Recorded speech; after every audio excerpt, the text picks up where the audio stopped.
ఆయన ఉండేది చూస్తే రుద్రభూమిలో, వేసుకునేది చూస్తే బ్రహ్మాండమైనటువంటి పుర్రెల మాల, కొని చేతిలో పట్టుకునేది చూస్తే బ్రహ్మకపాల, తాగేది చూస్తే హాలాహలం, ఒంటి మీద చూస్తే పావులు, కట్టుకునే చర్మం చూస్తే, వస్త్రం చూస్తే రక్తం ఓడుతున్నటువంటి ఏనుగు తోలు, పైన కప్పుకున్నది చూస్తే పులితోలు. ఇన్ని అవలక్షణాలతో కనపడిన వాడిలా కనపడుతూ కొని ఇటువంటి మూర్తి ఏమిటో ఇంత మంగళకరంగా ఉంటాడండి స్వామి. శంకరుడి దగ్గరికి ఎవరిల్లైన పాదాలు పట్టుకోగలరు. బుస్సను పక్క పావులా, ఓ పక్క రక్తం ఓడుతున్న ఏనుగు చర్మమా, ఓ పక్కనేమో 3 కన్నులా, ఓ పక్క చంద్రవంక, పెద్ద జటాజూటమా, ఏమందం ఉందండి శంకరుడికి.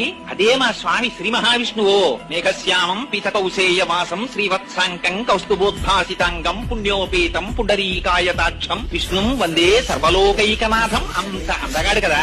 ఏమిటండి శివుడు ఎందుకు ఇలా ఉంటాడు అనుకుందామంటే చిత్రం ఏమిటో తెలుసా అండి? ఆ శంకరుడి అందం చూసి ముచ్చట పడిపోయి పూజ చేసిన వాడు మొట్టమొదటి అసలు శ్రీ మహావిష్ణువు. ఎంత పూజ చేశాడంటే ఆయన సామాన్యమైన పూజ కాదు. కాళహస్తీశ్వర శతకంలో దూర్జటి దిప్పి పొడిచాడు. ఇవన్నీ ఏనుగుతోలు దుప్పటము బువ్వా కాలకూటము చేగిన్నే బ్రహ్మకపాలముగ్రమగు భోగే కంఠహారంబు నిన్నీలాగున నుండియుం తెలిసియుం నీ పాద మూలంబునం చేర్చన్ నారాయణుడెట్లు మానసమునం శ్రీకాళహస్తీశ్వర. ఏమిటో స్వామి నువ్వు చూస్తే ఈ ఏనుగుతోలు కప్పుకుని బ్రహ్మకపాలం పట్టుకుని హలాహలం తాగుతూ ఇలా ఉన్నట్టుంటావు. అంత అంతగాడిగా కనపడే శ్రీ మహావిష్ణువు చూస్తే నీ పాదాల దగ్గర కూర్చుని ఇంత పూజ చేసి నీలో సగభాగాన్ని పొందాడు. పార్వతీదేవి కన్నా కూడా ముందు పరమశివుడిలో ఉన్నటువంటి సగభాగాన్ని పొందినటువంటి వాడు శ్రీమన్నారాయణుడు. అందుకనే హరిహరమూర్తి అని ఒక మూర్తి.